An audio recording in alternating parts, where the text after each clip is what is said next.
میرے دن کا آغاز اور میرے دن کا اختتام کس طرح ہو؟ اللہ کے پسندیدہ طریقے کے مطابق ہو، اور وہ طریقہ یقیناً نبی صلی اللہ علیہ وسلم کا طریقہ ہے۔ سب سے پہلی چیز جو ہے یا پہلی سنت جو ہے وہ نیند سے بیدار ہونے کے وقت کی سنت ہے، یعنی دن کے آغاز کی سنت، کہ آپ دن کا آغاز کیسے کریں گے، سونے کے بعد اٹھیں گے کیسے۔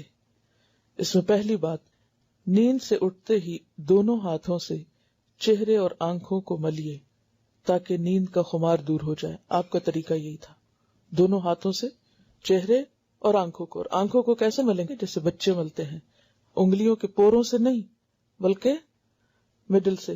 اب بچوں کا اگر کبھی چھوٹے بالکل انفینٹس جو ہوتے ہیں، اگر ان کو آپ دیکھیں انگلیاں یعنی ہاتھ ملتے چہرے پر، تو وہ پوروں سے نہیں ملیں گے، وہ کس سے کریں گے؟ اس طرح۔ پوروں سے کیوں نہیں ملنا؟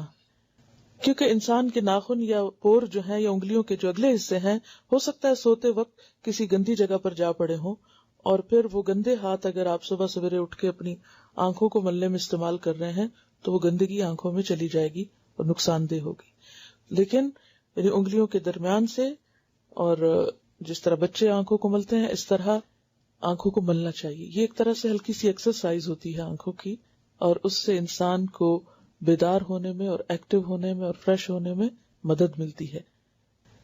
دوسری بات، بیدار ہونے یعنی جاگنے کے بعد اور بستر چھوڑنے سے پہلے، یعنی بستر سے اٹھنے سے پہلے، اب یہ یاد رکھنا ہے آپ کو، یہ دعا پڑھیے، الحمدللہ الذی احیانا بعدما اماتنا والیہ النشور۔ تمام تر تعریفیں اللہ تعالیٰ ہی کے لیے ہیں کہ جس نے ہمیں مارنے یعنی سونے کے بعد زندہ کیا یعنی اٹھایا، اور اس کی طرف ہی ہمیں لوٹ کر جانا ہے۔ پھر آپ دیکھیے کہ پہلی ہی دعا میں کس چیز کی یاد دہانی ہے؟ اٹھتے ہی سب سے پہلا سبق کیا پڑھنا ہے کہ ہمیں شکر ہے آج کا دن تو مل گیا، لیکن ایک دن واپس بھی جانا ہے۔ اور وہی بات کہ اصل مومن کے نزدیک آخرت کی اہمیت اس زندگی یا اس دنیا سے زیادہ ہے، کیونکہ یہ زندگی ہمارے لیے تھوڑے دن کے لیے، یہ تو ایک کام کرنے کا وقت ہے۔ اصل جو ہمیں زندگی ملنے والی ہے، یا جہاں ہمیں رہنا ہے، یا جو ہمارا گھر ہے، یا جہاں ہمیں ہمیشہ ہمیشہ کے لیے بسنا ہے، وہ آخرت ہے۔ اور شیطان ہمیں اسی حقیقت کو بھلوائے رکھتا ہے۔ وہ ہمارے سامنے ہر روز صبح اٹھتے ہی اس دنیا کو سب سے بڑا مسئلہ بنا کے دکھاتا ہے۔ کوئی نہ کوئی غم سویرے اٹھتے ہی لاحق ہو جائے گا، کوئی نہ کوئی فکر اور کوئی نہ کوئی پریشانی، اور عموماً وہ کون سی ہوتی؟ دنیا ہی کے کسی مسئلے کی ہوتی۔ لیکن نبی صلی اللہ علیہ وسلم نے جو طریقہ سکھایا اس میں دنیا سے زیادہ آخرت کو اہمیت دی، اور جس شخص کی زندگی میں آخرت اہم ہو جائے اس کے نمبر ایک تو دنیا کے مسئلے کم ہو جاتے ہیں، اور نمبر دو یہ کہ وہ پھر حقیقی تقوی کے ساتھ زندگی بسر کرنے کی کوشش کرتا ہے۔ تیسری سنت، بخاری کی روایت ہے، جب تم میں سے کوئی نیند سے بیدار ہو تو 3 مرتبہ اپنی ناک جھاڑ کر صاف کرے، اس لیے کہ شیطان ناک کے نتنوں کی ہڈی پہ رات گزارتا ہے۔ اور یہ ظاہر ہے کہ بستر سے اٹھنے کے بعد جو وضو کریں گے تو فجر کی نماز کے لیے جب وضو کرتے ہیں، یہ سب سے پہلا وضو جب صبح کرتے ہیں، تو اس میں صرف ناک میں پانی نہیں ڈالنا چاہیے بلکہ ناک میں پانی ڈال کر باقاعدہ اس کو جھاڑنا چاہیے۔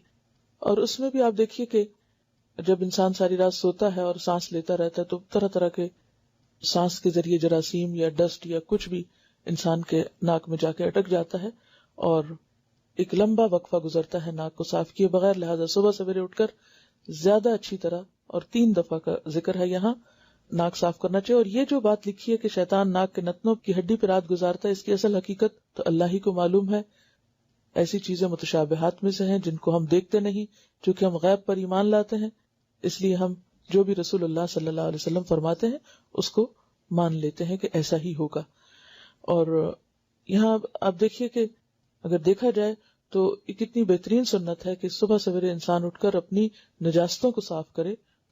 آپ صلی اللہ علیہ وسلم جب نیند سے بیدار ہوتے تو اپنا منہ یعنی دانت مسواک سے خوب صاف کرتے تھے، کیونکہ ساری رات بیکٹیریاز کو خوب کام کرنے کا موقع ملتا ہے منہ کے اندر، اور اگر انسان پوری طرح صفائی نہیں کرتا دانتوں کی یا جرمز کل نہیں ہوتے تو وہ پھر کسی بھی خوراک کے ساتھ، حتیٰ کہ پانی بھی آپ پیتے ہیں تو اس کے ساتھ آپ کے جسم کے اندر دوبارہ واپس لوٹ جائیں گے، جو کئی طرح کی بیماریوں کا سبب بن سکتے ہیں۔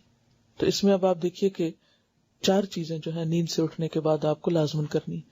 اب اس میں آپ دیکھیے کہ وہ وضو کرنا اور باقی چیزیں بھی آگے تفصیل سے آئیں گی، لیکن یہ 4 کام ضروری ہیں۔ نمبر 1 آنکھوں کی ایکسرسائز، یعنی آنکھیں مل کے اٹھنا۔ نمبر 2 دعا پڑھ کے اٹھنا۔ نمبر 3 خاص طور پر ناک کی صفائی اور منہ کی صفائی۔